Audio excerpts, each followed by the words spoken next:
Hello, my name's Eric, and um,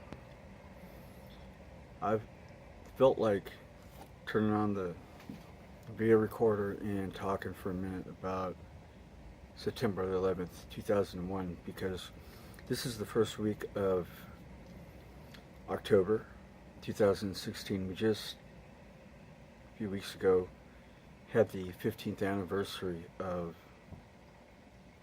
9/11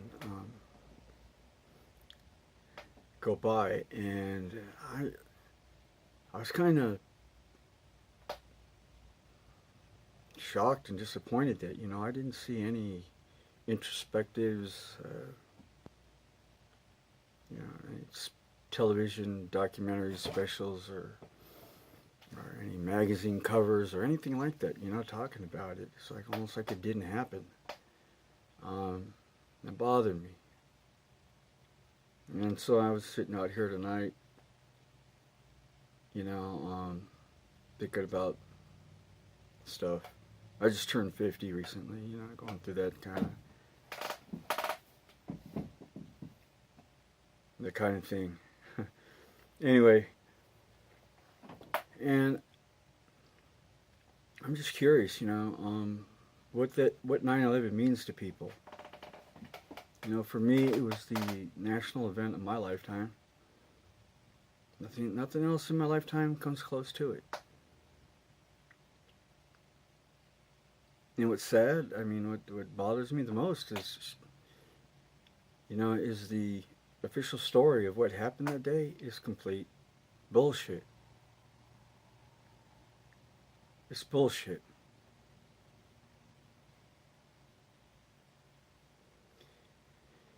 You don't have to be an engineer, a physicist, or anything like that to figure it out. It's not a fun thing to think about. I don't like talking about it. I don't like thinking about it. If you remember what happened that day, the lives that were lost, the wars of aggression that were waged afterwards, and like a lot of people, initially, I kind of believe, for a little while anyway, for a very short while, that what we were doing militarily in Afghanistan had something to do with 9/11. But I never believed that about Iraq. And I was right.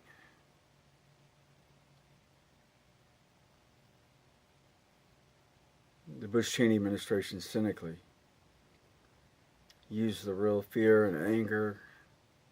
And let's be honest about it. The desire, the taste, the thirst, the hunger we had for some kind of, revenge. Get back at somebody, to get back at the folks that had hurt us, to hurt them back and then some. Payback. A lot of the American people just figured, if our government's telling us we need to go to war with these places, it has something to do with, payback.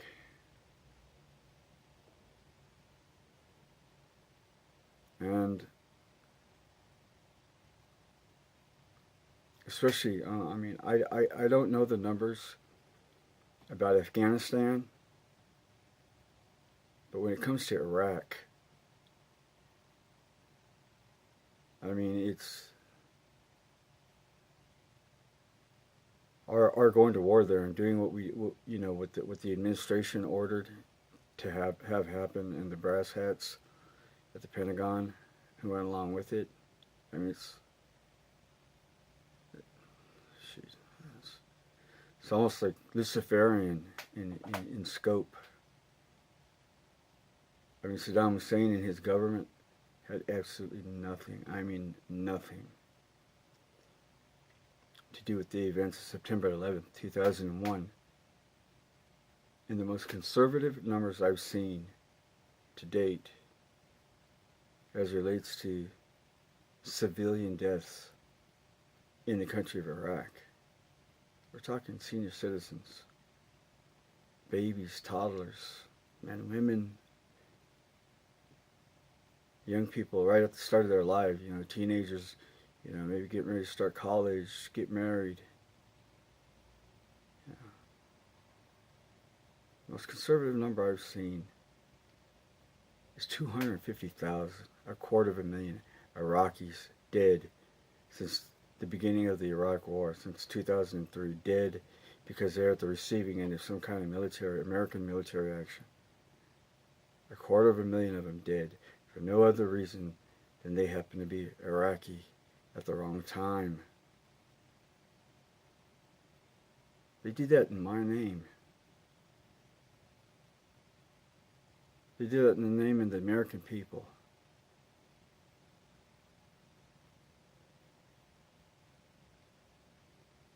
I mean, again, they had no part in 9/11. Where the fuck do we come off killing people like that? Who the fuck are we? Don't they call that shit murder?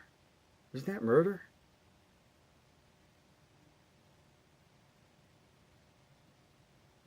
I think those are war crimes.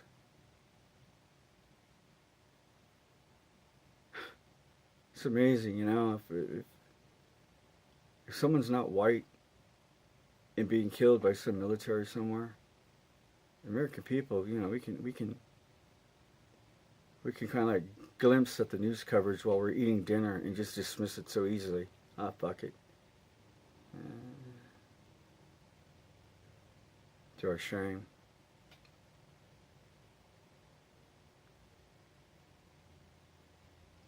The whole official story of that day is, you know, I mean, it's just that it's a story. Now, I'm not pointing the fingers at anybody and claiming to know, you know, who orchestrated the thing, who was behind it. But I mean, but what I do know is that what we've been told, it is, again, I love the word, I'm gonna say it again, it's bullshit.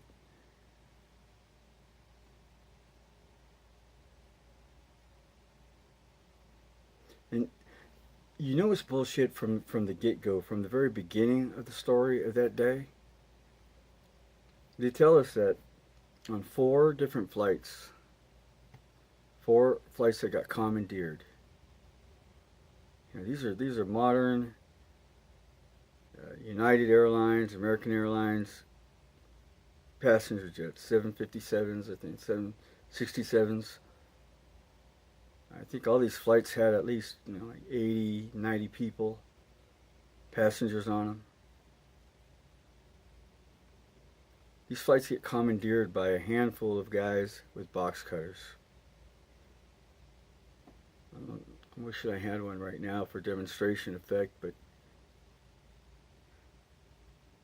I don't understand how a single plane got commandeered that way, unless it was like National Pussies Fly for Free Day. I mean, I'm no Barney Badass, you know, I'm not the toughest guy in the world, but you know what, I'm not a pussy either. But you know what, even a pussy though, you know, if he thinks he's gonna die, can get animated.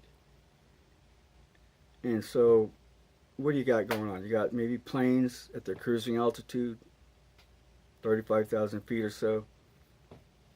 And then all of a sudden you got some commotion. You got some guys demanding access to the cockpit with box cutters. Now why? Are they wanting autographs? Are they wanting to give these guys a shoulder rubs? You know, they want to give, you know, do them some kind of favor?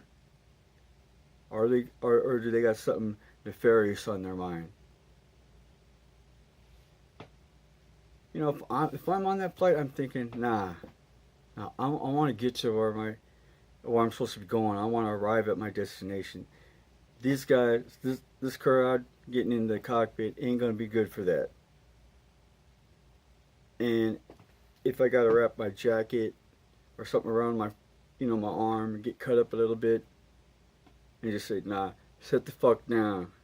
You're not getting in the cockpit. Me and like these other 12 motherfuckers behind me who stood up as well say no to you.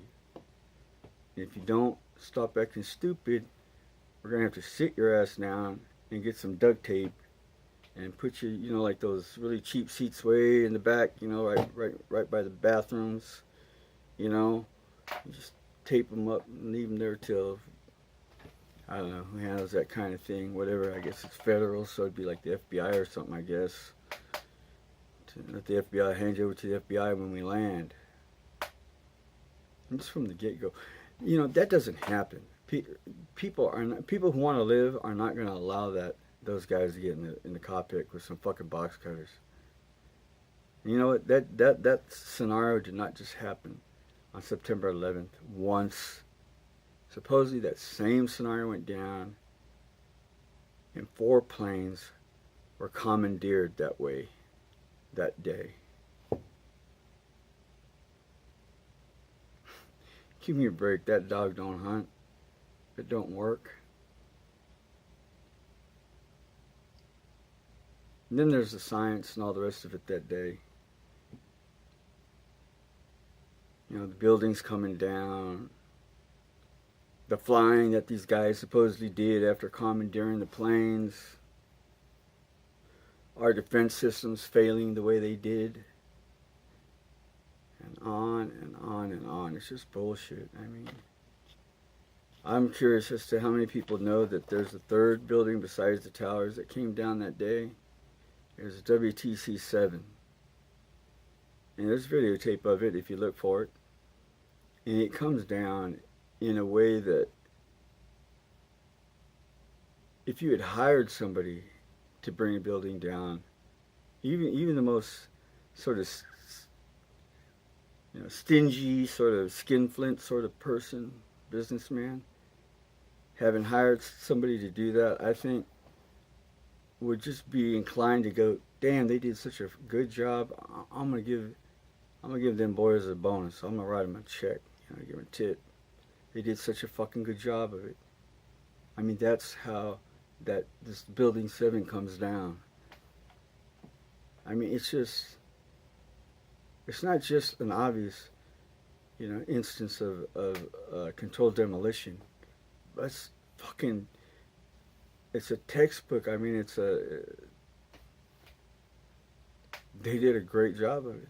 They did an awesome job of it. And I don't know how many people, out there in the country know that this other building, which was like over 40 stories tall, modern American skyscraper made out of, steel frames, steel and concrete. I think it was made in the 70s. It was built in the 70s. It's just, you gotta watch the video of this thing coming down. It's incredible. You know what else is incredible? Is the reporting of this building coming down. And what I mean specifically is relates to the Brits, because you had this female Brit reporter in New York. Was that Manhattan? I don't know. And she's talking to the anchor desk in London. They had this colloquy, they had this back and forth going on between her and her, the anchor desk in London, and they're discussing Building 7 coming down. They keep referring to it as the Solomon Building. And the thing of it is, they're having this discussion of the building coming down, but if you look over the woman's shoulder, it's still there. It hasn't come down yet. The building doesn't come down for another 20 minutes. See? She got her talking points too soon. Oops. How the fuck does that happen? How is it this female Brit reporter is telling her colleague in London about WTC 7 having come down 20 minutes too soon?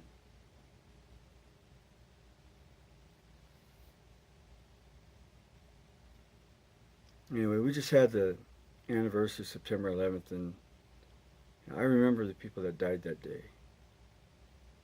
I think about all the time too, every day, are the troops that were asked to fight after 9/11 in places like, in Afghanistan and especially in Iraq.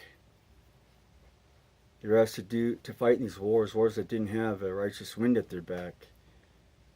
And they were asked to do obviously some very ugly shit while they were there. Because after coming home, whatever it was they were made to do, they can't live with it. And they're killing themselves, committing suicide, at least one every day.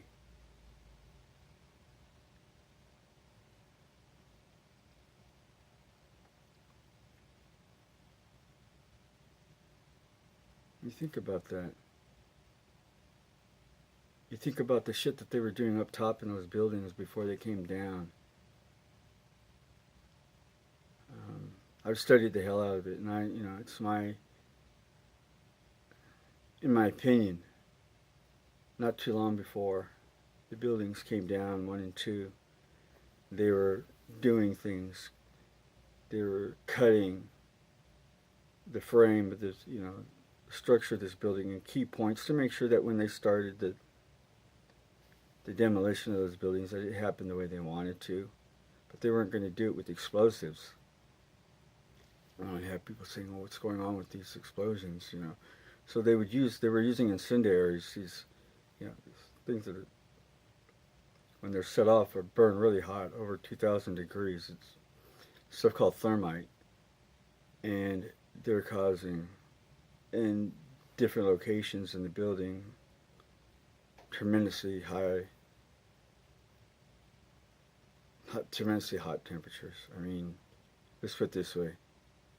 What I'm thinking of is these people jumping. People being close to these thermitic reactions and just making a decision, making a choice. Do I want to burn to death? Or fuck it, I'm just going to jump. I couldn't see myself burning. I couldn't see myself allowing myself to just be burned to death either. Could you? Just like, no, that's not going to happen to me. And you dive. You jump. You think about that. You think about the images of that thing happening.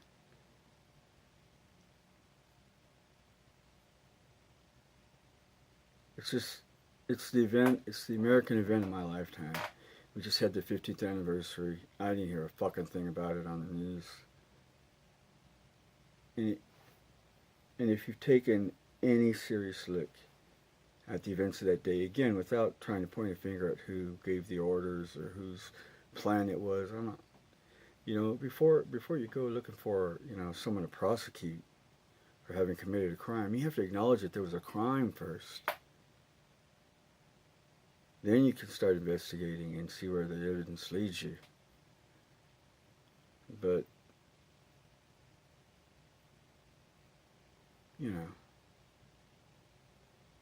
there was a crime committed against the American people, obviously the people who died and were hurt that day.